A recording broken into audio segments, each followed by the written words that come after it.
இன்றைக்கான ஜியோ ஹாட்ஸ்டாருடைய முதல் promo release பண்ணிட்டாங்கங்க.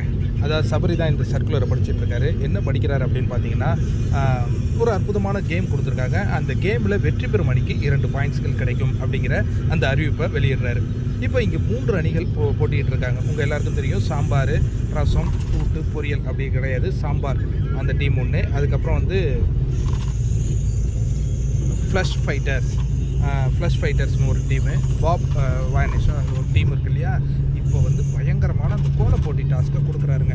இதில் வந்து எந்த அணி அதிகமாக கலெக்ட் பண்ணிச்சு அப்படின்னு பார்த்தீங்கன்னா, நடுவர்கள் முடிவை அறிவிக்கும் பொழுது 0.998 புள்ளிகளை பெற்று கமருதீன், சுபிக்ஷா, விக்ரம் இவங்கெல்லாம் இருக்கிற அந்த அணி வந்து வெற்றி பெறுகிறது. இதன் மூலமாக அவங்களுக்கு 2 பாயிண்ட்டுகள் கிடைக்குது. உடனே அந்த 2 பாயிண்ட்டுகளை கொண்டு வந்து அவங்க போர்டில் போட்டுறாங்க.